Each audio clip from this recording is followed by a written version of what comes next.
السلام عليكم ورحمة الله وبركاته حبايب قلبي مقاتلين الصف الثاني الإعدادي، عاملين إيه؟ يا رب تبقوا زي الفل.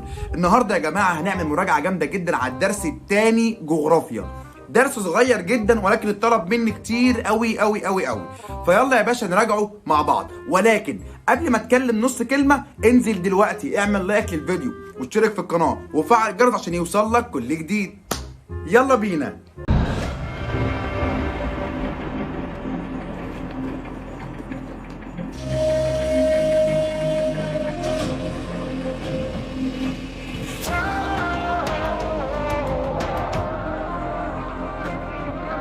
بص يا برنس، تنوع المناخ ادى الى تنوع المحاصيل. العلماء عندي قسموا المحاصيل في الوطن العربي الى 3 اقسام حسب استخدامهم. عملوا ايه؟ قسموا المحاصيل 3 اقسام حسب استخدامهم. يعني مثلا عندي دلوقتي اول حاجه، اول نوع هو محاصيل عباره عن حبوب غذائيه. رقم 2 هي محاصيل صناعيه وتجاريه. رقم 3 عباره عن اشجار مثمره وفاكهه. عباره عن ايه؟ اشجار مثمره وفاكهه. دلوقتي هتكلم عن اول حاجه معايا اللي هو ايه بقى؟ محاصيل الحبوب الغذائيه.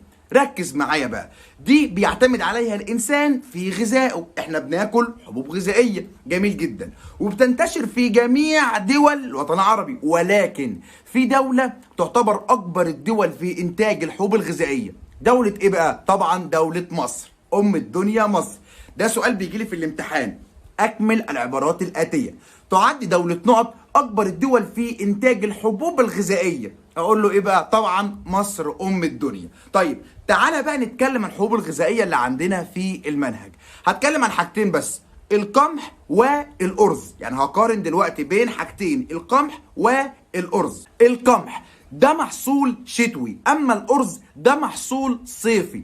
القمح من اهم الحبوب الغذائيه المنتشره في الوطن العربي، اما الارز من اقل الحبوب الغذائيه. يبقى ركز معايا، من اهم الحبوب القمح، من اقل الحبوب انتشارا ده ايه بقى؟ الارز. بس خلي بالك، قلت لك ان القمح ده يعني محصول شتوي، بيحتاج الى حراره معتدله، يعني مش حاره، حراره ايه؟ معتدله، وبيحتاج الى تربه طينيه جيده الصرف. واهم الدول عندي هي مصر، بعد كده المغرب وسوريا. بس ارجوك افتكر ان اولى الدول في القمح هي مصر. نروح بقى للارز اللي هو اقل الحبوب انتشارا في الوطن العربي. طب ليه اقل الحبوب انتشارا بقى يا مستر؟ ليه هو قليل؟ اقول لك يا باشا، لانه بيحتاج الى حراره مرتفعه، بيحتاج الى مياه ري وفيره، بيحتاج الى تربه طينيه ثقيله كمان، لذلك يعتبر اقل الحبوب انتشارا في الوطن العربي. ولكن تستأثر مصر.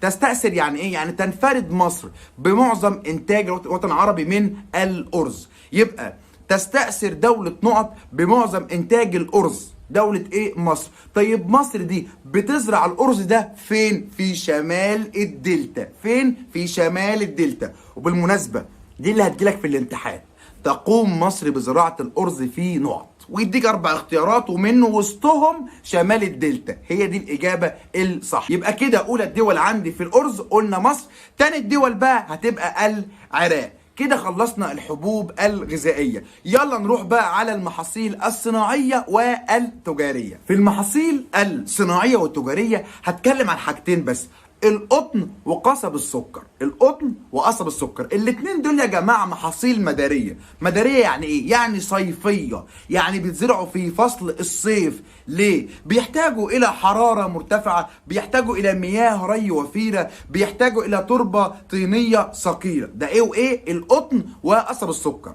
ولكن بما تفسر للقطن أهمية كبيرة. هو القطن مهم ليه؟ أقول لك يا باشا، بيدخل في العديد من الصناعات زي صناعة الغزل والنسيج والملابس. صناعة الايه؟ الغزل والنسيج والملابس، أو صناعة المنسوجات. كل الحاجات دي صح.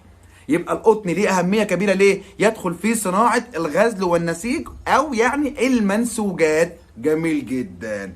تعال أقول لك أولى الدول عندي في القطن. أولى الدول مصر، وبعد كده حط جنبها اي حاجه، اهم حاجه قول لي بس مصر. بعد كده مثلا ممكن تقول السودان، سوريا، المغرب، او المغرب، سوريا، السودان، او اي حاجه. بس خليك عارف ان القطن اولى الدول، مصر ام الدنيا. طيب نروح بقى لقصب السكر اللي هو برضو صيفي، بيحتاج لحراره مرتفعه ومياه وفيره، وبيحتاج لتربه طينيه ثقيله. اسمع بقى، قصب السكر ده مهم جدا. ليه بقى مهم؟ لان بيدخل في صناعات عديده زي صناعه ايه وايه وايه.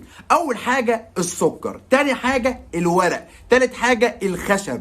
يبقى ركز معايا السؤال ده، انا حاسس هيجيلك في الامتحان. يقول لك بما تفسر اهميه قصب السكر.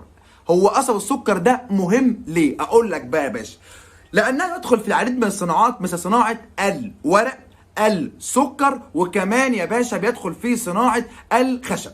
يبقى ورق وسكر وكمان الايه؟ الخشب. اولى الدول برضو اولى الدول مصر، وبعد كده عندي السودان، ولكن خليك برضو عارف ان اولى الدول مصر، تاني الدول او بعد كده بقى عندي السودان. كده خلصت المحاصيل الصناعية والتجارية، يعني اللي بتخش في عملية الصناعة والتجارة. دلوقتي هتكلم عن آخر حاجة معايا اللي هي بقى إيه؟ أشجار مثمرة وفواكه. هتكلم عن حاجتين بس، التمر اللي هو البلح، النخيل يعني، وهتكلم عن الموالح زي الليمون أو البرتقال. اسمع بقى، الوطن العربي بيساهم او بيستأثر ب90% من اشجار النخيل في العالم كله. يعني ايه؟ يعني احنا كوطن عربي عندنا 90% من اشجار النخيل اللي في العالم كله. ايه ده؟ والله طب اولى الدول في التمر يعني في البلح، العراق، تاخد هناك بلح جميل جدا. طيب الموالح بقى، اسمع بقى، يساهم الوطن العربي بنحو 10% فقط من انتاج الموالح، واولى الدول في الموالح دولة فلسطين. يبقى ركز معايا، النسب دي بس اللي هنحفظها، ال90% وال10%. 90% من اشجار النخيل عندنا واولى الدول في التمر العراق، 10% فقط ده الموالح، واولى الدول هي فلسطين. وكده نكون راجعنا الدرس الثاني معانا اللي هو المحاصيل الزراعية في الوطن العربي. مستني رأيك وردك في كومنت. كان معكم مستر احمد خليفة، والسلام عليكم ورحمة الله وبركاته.